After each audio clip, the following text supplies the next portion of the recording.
And that brings me to my third point, and that is during my tenure as emergency manager, when complaints were raised regarding the water treatment staff, everyone worked diligently to address those issues. The issues we were addressing, however, and I must make this very clear, were related to the treatment and the chemistry of the river.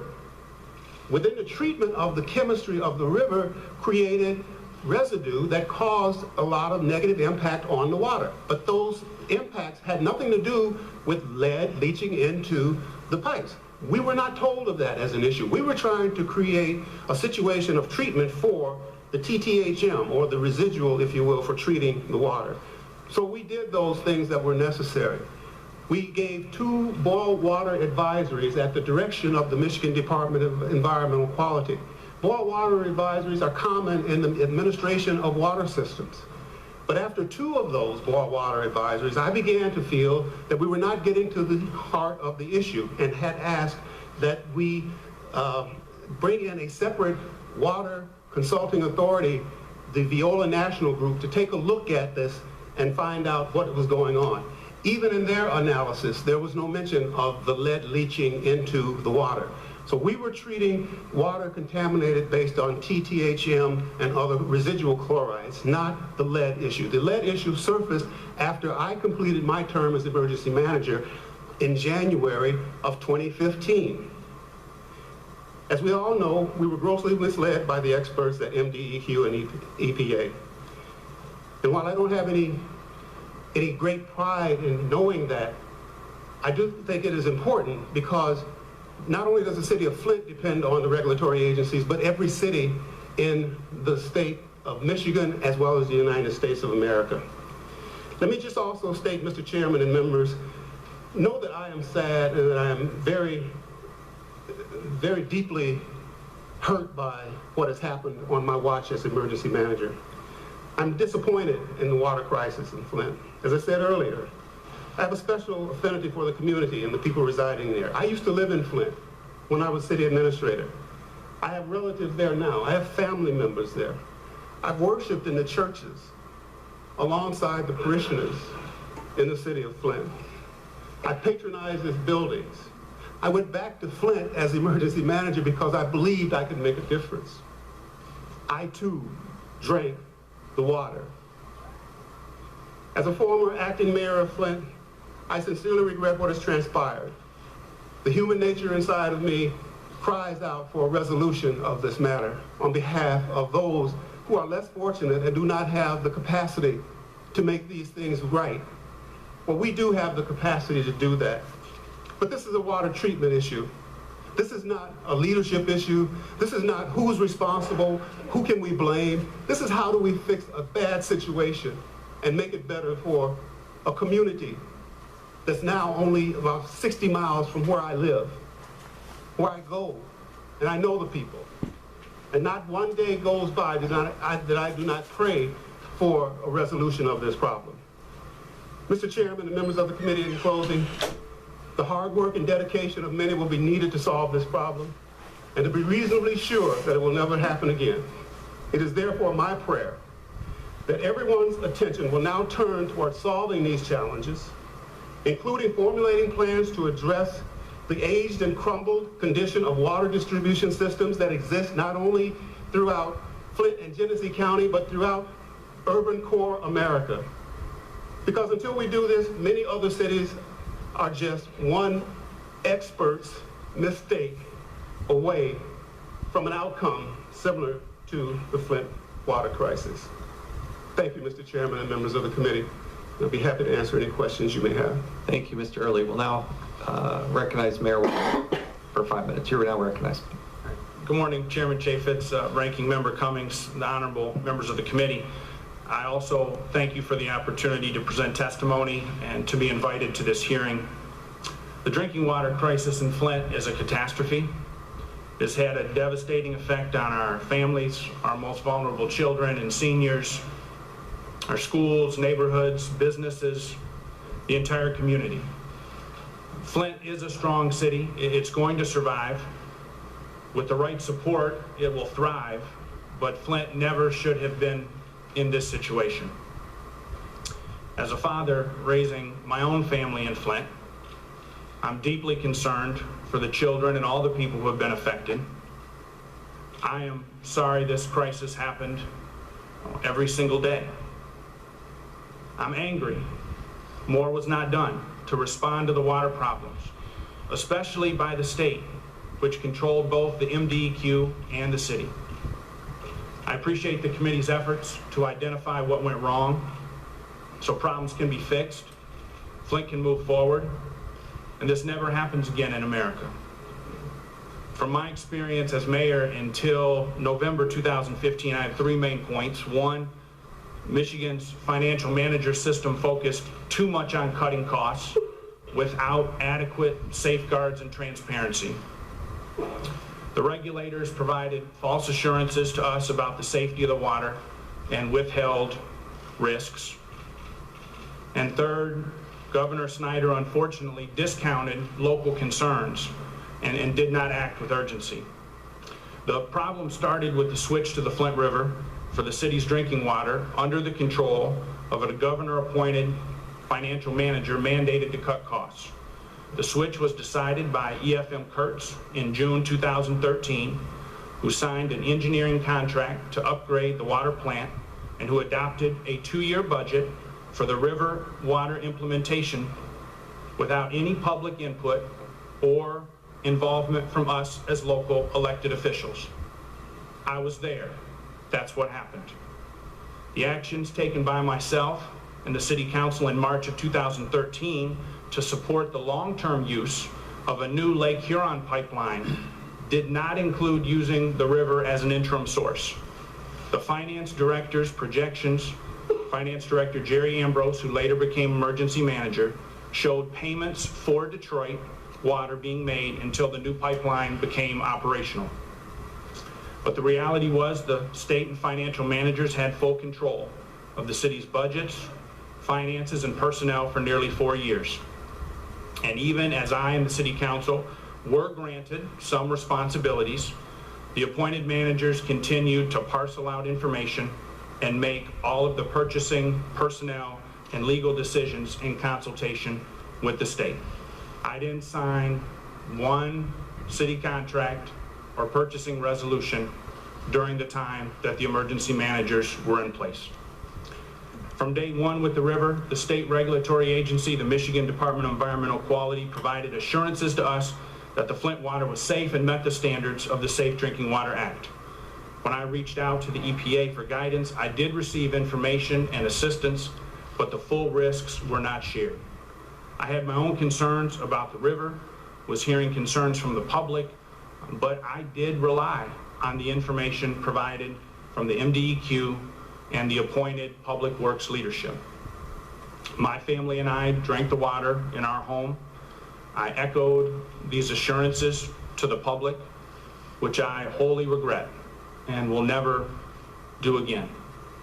We know now that we were getting bad information and worse water. Children were poisoned with lead, and we found out because local doctors analyzed health data themselves despite continued resistance from the Michigan Department of Health and Human Services in October of 2015. I pushed for the return to Detroit water as the fastest way to bring corrosion control in, and the county declared a public health emergency. Tragically, there were opportunities missed and dismissed that could have averted the water crisis. I called for reforms and programs in January 2015 to make the water safe with all test results publicly released. The city was releasing operational reports, but the lead tests were not being shared and disclosed. I contacted the governor directly with my plan, as I believe any mayor in a crisis should do regardless of the emergency managers.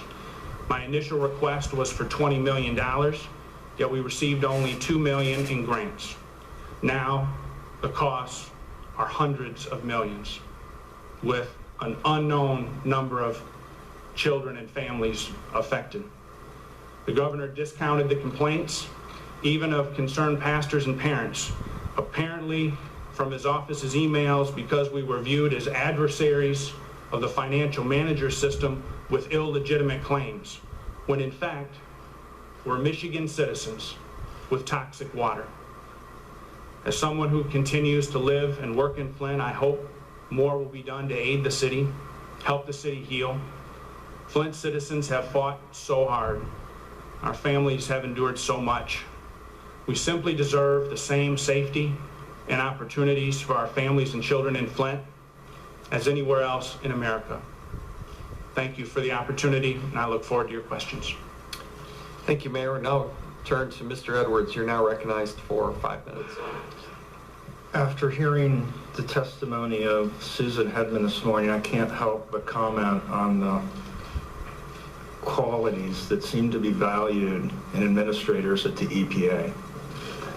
Willful blindness, in this case, to the pain and suffering of Flint residents. Unremorseful for their role in causing this man-made disaster. And completely unrepentant and unable to learn from their mistakes. Ms. Hedman said EPA had nothing to do with creating Flint. EPA had everything to do with creating Flint. Malfeasance at the US EPA from 2001 to the present has harmed cities all over the United States. And incredibly, even as National Guard walked the streets of Flint distributing bottled water and installing filters on taps, Michigan and the EPA are able to say that Flint has never failed the lead and copper rule. And this is possible because the EPA has effectively condoned cheating on the lead and copper rule monitoring since 2006. This is because EPA and other agencies caused a similar lead and water crisis in Washington, D.C. from 2001 to 2004 that actually was 20 to 30 times worse in terms of the health harm to children in Washington, D.C.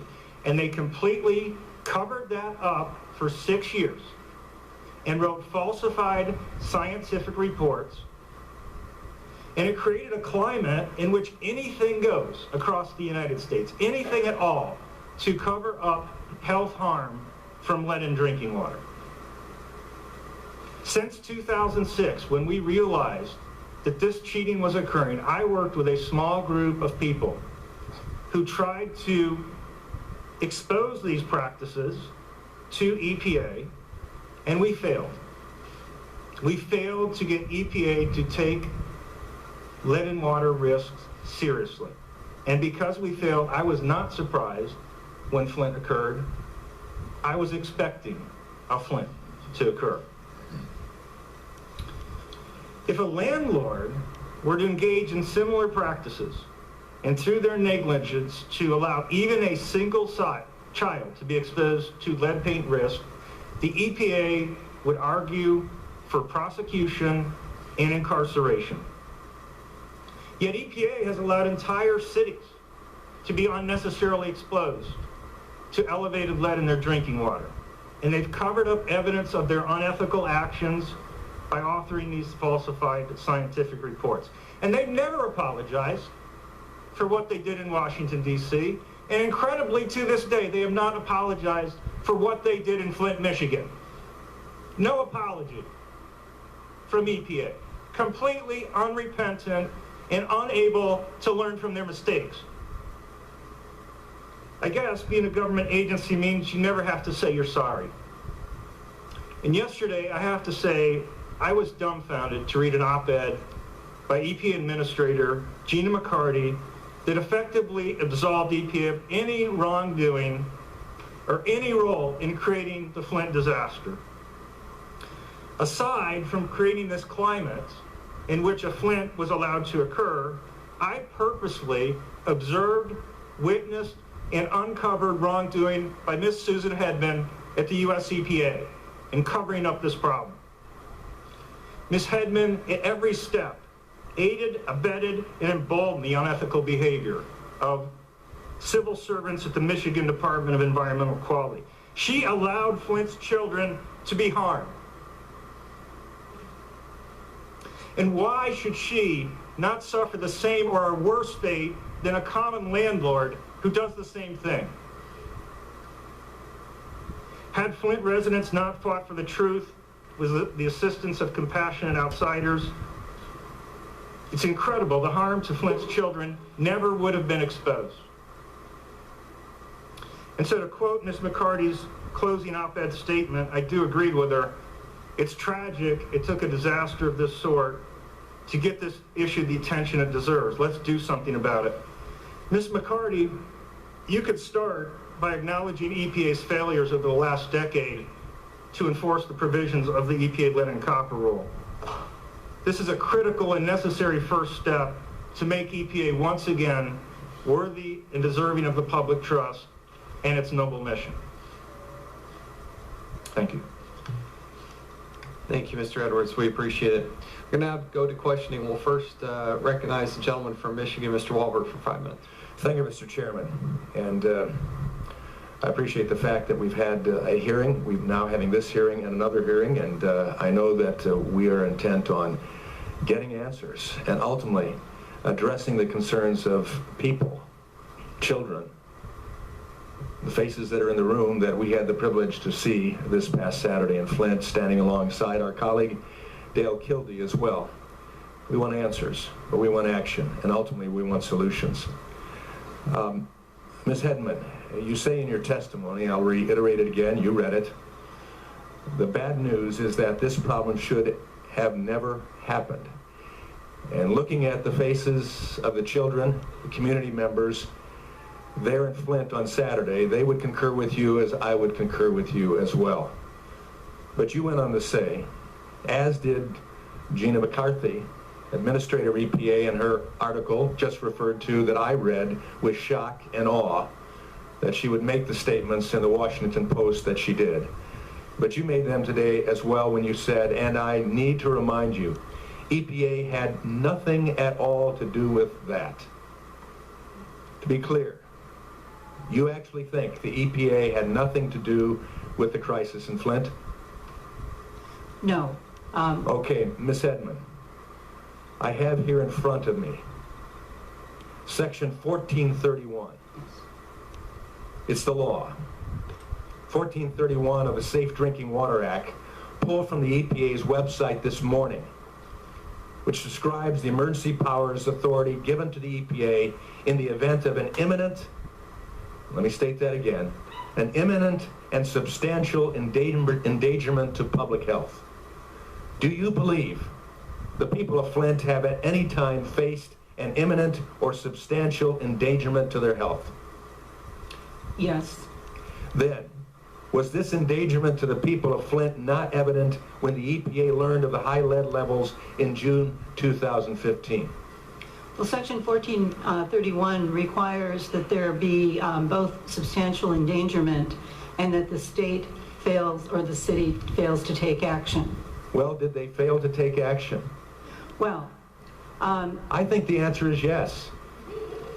Don't you?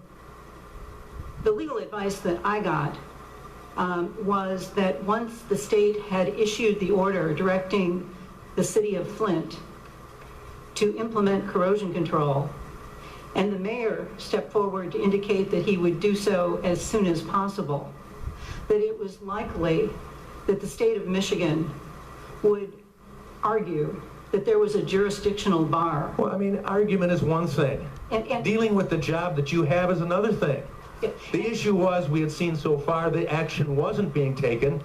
Dr. Edwards and others, community members and others that we've all heard from, thankfully, they pressed it. It wasn't happening. Why didn't the EPA intervene and take control of the situation as soon as it learned of Flint water crisis? This is a crisis to human health. Dr. Edwards, do you think Ms. Hedman's response was adequate? Completely unacceptable and criminal, frankly. How soon should she, according to law and according to human decency as well? I don't know the law, but as a human being, she should have told people immediately. Ms. Hedman, in July 2015, you told Flint's mayor to disregard Mr. Del Toro's preliminary memo that found high levels of lead in Flint's water supply. Why did it take another 5 months for the final report to come out? I never told the mayor to disregard that memo. In fact, if you look at Appendix 3 to my